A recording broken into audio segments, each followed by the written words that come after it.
అనిల్ గారు congrats. Don't Anil చెప్పండి. గారు కంగ్రాట్స్. థ్యాంక్ యూ మూర్తి గారు. సో వింటేజ్ వైపుని తీసుకొచ్చారు, చాలా బాగుంది. థ్యాంక్ యూ అండి. ఇప్పుడు మ్యూజిక్ దగ్గర నుంచి రీక్రియేట్ చేశారు, బాగా చేశారు. ఇప్పుడు మీరు మైక్ తీసుకునే ముందు మీ ఫ్యాన్స్కి కాస్త స్పేస్ ఇచ్చి తర్వాత మీరు మాట్లాడండి. మమ్మల్ని మాట్లాడేవారు సార్ అర్థం కాలేదు చెప్పండి. అంటే ఇంకా దీని గురించి ఎక్కువ మాట్లాడేది లేదు, ఎందుకంటే మీ టైటిల్ ఇచ్చారు, ఇప్పటికే వచ్చింది కాబట్టి. బయట ఉండే ఒక కామెంట్ మీ దృష్టి తీసుకొస్తున్నా. చెప్పండి సార్. ఎప్పటికీ అనిల్ రావుపూడి సినిమా టైటిల్ కింద సంక్రాంతికి వస్తున్నాం, పండగకి వస్తున్నాం అనేది మస్ట్గా ఉంటుందా? అవకాశం ఉన్న ప్రతిసారి ఉంటుంది. అవకాశం ఉంటే మాత్రం ప్రతిసారి ఉంటుంది. సంక్రాంతి వదలరు అవకాశం ఉంటే. నాగేంద్ర గారు రావట్లేదా? ఇది తీసుకోండి.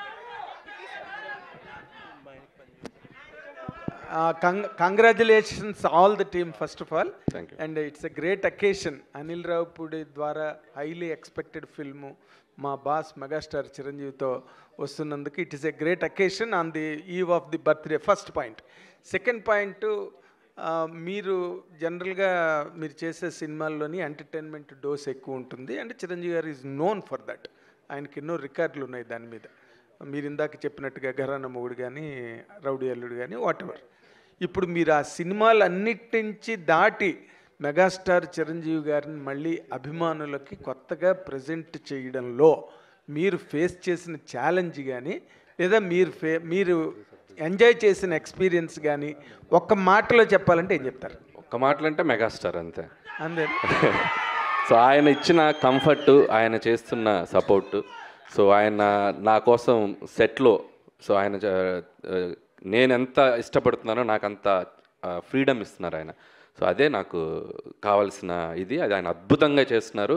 సో నేను చెప్పిన దానికంటే ఇంకా ఆయనలో మీరు అన్నారు కదా ఎంటర్టైన్మెంట్కి ఆయన ఒక ఇదని, సో ఆయన నెక్స్ట్ లెవెల్కి తీసుకెళ్తున్నారు. ఇక మిగతా అన్ని మన స్క్రీన్ మీద చూద్దాం.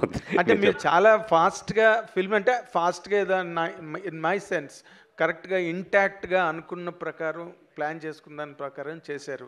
Really could you do it అండి? అంత చిరంజీవి గారి వైపు నుంచి మీకు లభించిన కోఆపరేషన్ కానీ. 7:30కి ఫస్ట్ షాట్ తీసాం ఆయనతోటి. మార్నింగ్ 7:30కి ఫస్ట్ షాట్ తీసాను నేను చిరంజీవి గారితో. ఆయన 4కి లేచి రెడీ అయ్యి 7:30కి సుష్మిత గారు అందరూ, సో మన ఎవ్రీబడి. ఆయన 7:30 కంటే షార్ప్గా కెమెరామెన్ గారు, లైట్ మెన్స్ అందరూ, యూనిట్ అందరూ ఆన్ టైం అక్కడ ఉండేవాళ్ళు 7:30కి. సో ఆల్మోస్ట్ 30 days స్కెడ్యూల్ చేసాం. ఎవ్రీబడి అంత సపోర్టివ్గా ఉంది.